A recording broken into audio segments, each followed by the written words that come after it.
ഈമാൻ ഹൃദയത്തിൽ എപ്പോഴും തിളക്കമുള്ളതാക്കി നിലനിർത്തണം. നമ്മുടെ മനസ്സിൽ ഈമാൻ നിലനിന്ന് കിട്ടുവാൻ അത് നിലനിർത്തേണ്ട റബ്ബിനോട് സദാ തേടിക്കൊണ്ടിരിക്കണം ആത്മാർത്ഥമായി. നമുക്ക് ഉത്തരം കിട്ടുന്ന വേളകളിലൊക്കെ അള്ളാഹിനോട് തേടുക, അള്ളാഹുവേ എന്റെ ഈമാൻ പോകാതെ നീ നിലനിർത്തി തരണേ.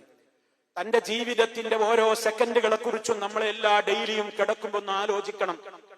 ഇന്നത്തെ ദിവസം ഞാൻ എന്തൊക്കെ തെറ്റുകൾ ചെയ്തു? മുഴുവൻ തെറ്റുകളോടും അള്ളാഹുവിനോട് പൊറുക്കലിനെ തേടി തൗബ ചെയ്തുകൊണ്ടായിരിക്കണം കിടന്നുറങ്ങേണ്ടത്. ഇസ്തിഗ്ഫാർ ജീവിതത്തിൽ വർദ്ധിപ്പിക്കലാണ് ഈമാൻ നിലനിന്ന് കിട്ടുവാനുള്ള രണ്ടാമത്തെ മാർഗം. മൂന്നാമത്തെ മാർഗം, പ്രഭാതത്തിൽ ഉണർന്നെഴുന്നേൽക്കുന്നത് മുതൽ രാത്രി ഉറങ്ങാൻ കിടക്കുന്നത് വരെ ചൊല്ലിപ്പറയാനും തേടാനും നൂറുകണക്കിന് ദിക്റുകളും ദുആകളും അള്ളാഹുവിന്റെ റസൂല് പഠിപ്പിച്ചിട്ടുണ്ട്. അതൊക്കെ നമ്മൾ നിലനിർത്തണം. അഥവാ എന്തെങ്കിലും തിരക്കിൽപ്പെട്ട് സാധ്യമായില്ലെങ്കിൽ അതൊക്കെ വീണ്ടെടുക്കണം. നഷ്ടപ്പെടാൻ ഒരിക്കലും ഇടവന്നുകൂടാ. നമുക്ക് താല്പര്യമുള്ള ഒരു കാര്യം നമുക്കൊരു ദിവസം നഷ്ടപ്പെട്ടാൽ നമ്മൾ എന്ത് വില കൊടുത്തും നമ്മൾ അതിനെ വീണ്ടെടുക്കാറുണ്ട്.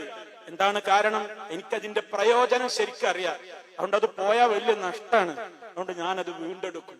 അതുകൊണ്ട് എല്ലാ ദിക്റുകളും ദുആകളും അർത്ഥം പഠിച്ചറിഞ്ഞ് നമ്മുടെ നിത്യജീവിതത്തിൽ നിലനിർത്തണം. നാലാമത്തെ മാർഗം, ഇൽമിന്റെ മജ്‌ലിസുകളിൽ നിങ്ങൾ ഹാജരാവണം.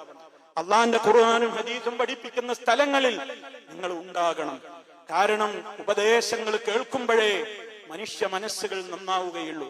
ഉപദേശങ്ങൾ കേൾക്കുന്നതേ വിശ്വാസിക്ക് പ്രയോജനപ്പെടുകയുള്ളൂ. അതവന്റെ ഈമാനിനെ വർദ്ധിപ്പിക്കും. വിശ്വാസികൾക്ക്, വിശ്വാസിയായാലും ശരി, ഉപദേശങ്ങൾ കേൾക്കാത്ത ഒരുപാട് കാലങ്ങൾ കഴിഞ്ഞാൽ അവൻ പിഴച്ചു പോകും. അത്രത്തോളം മാരകമാണ് നമ്മുടെ ലോകത്തിന്റെ അവസ്ഥകൾ. അതുകൊണ്ട് ഇൽമിന്റെ മജ്‌ലിസുകളിൽ നിങ്ങൾ ഉണ്ടാകണം. അഞ്ചാമത്തെ കാര്യം, നല്ല ആളുകളുമായിട്ടായിരിക്കണം നിങ്ങളുടെ ആത്മാർത്ഥമായ സൗഹൃദം.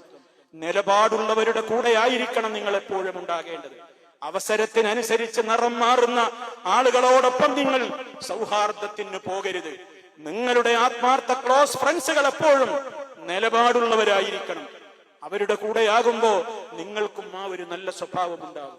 അതല്ലെങ്കിൽ ഒപ്പം കൂടികളുടെ കൂടെയാണ് നമ്മളും കൂടുന്നതെങ്കിൽ നമ്മളും അറിയാതെ ഒപ്പം കൂടി എന്ന സ്വഭാവക്കാരനായി, അവസരവാദി എന്ന സ്വഭാവക്കാരനായി നമ്മളും പതിക്കും.